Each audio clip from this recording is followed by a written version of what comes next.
Bonjour, alors dans cette vidéo, nous allons voir la structure de l'atome et plus particulièrement celle du noyau. Un noyau est composé de particules appelées nucléons, c'est-à-dire les protons et les neutrons. Si on fait une représentation, on a un atome qui est une forme sphérique, au centre le noyau également sphérique.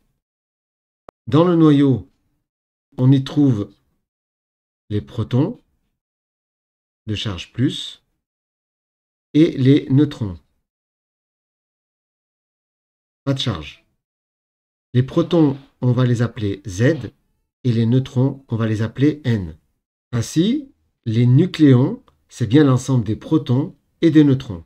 La composition du noyau de l'atome X, je prends un exemple, un atome quelconque, elle va être donnée en écriture conventionnelle. Ça veut dire que tous les atomes doivent être écrits de cette manière-là.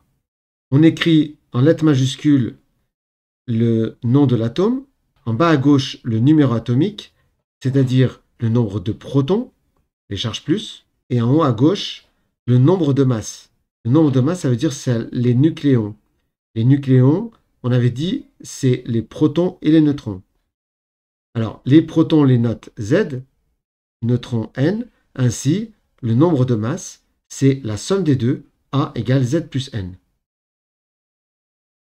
Dans cette écriture conventionnelle, le Z désigne le numéro atomique. On peut ainsi déduire directement le nombre de protons de cette écriture.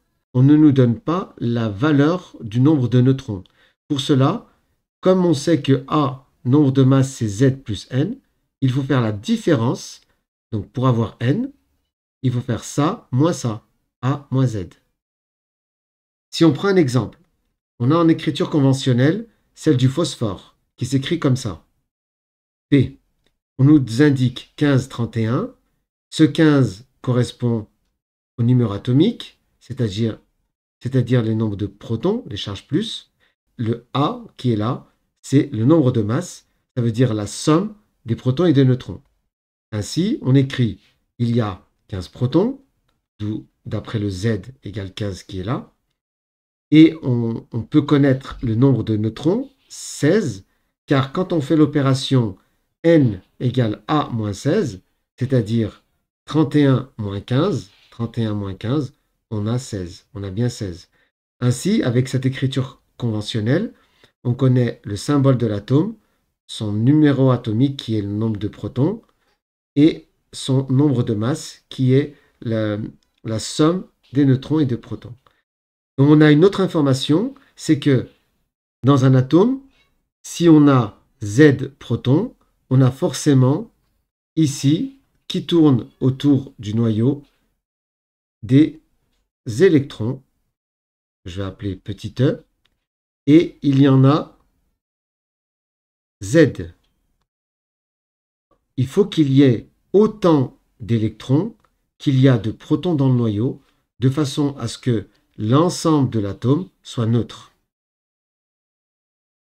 C'est-à-dire pas de charge. Neutre, ça veut dire que l'atome n'est pas chargé. Parlons un peu des charges.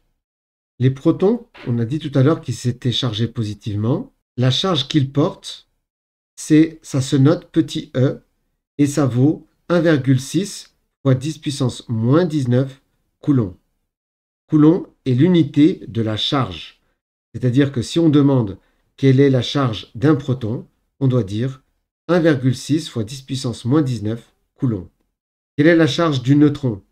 Aucune, puisqu'il est neutre. Ainsi, si on veut connaître la charge Q du noyau, puisque on sait que dans le noyau, il y a plusieurs protons, eh bien, si on veut connaître la charge du noyau, il faut tout simplement additionner la charge de l'ensemble des protons. Il y a Z protons, il y aura Z fois cette charge-là. On peut ainsi déduire la charge de l'électron, puisque la charge de l'électron, c'est la charge opposée au proton, donc c'est la même valeur, mais avec un signe moins. Voilà, j'espère que cette vidéo t'a plu. N'hésite pas à mettre un pouce vers le haut pour m'encourager à poursuivre, à t'abonner si ce n'est pas déjà fait, et à activer la cloche pour être informé des nouvelles vidéos. Allez, bon courage!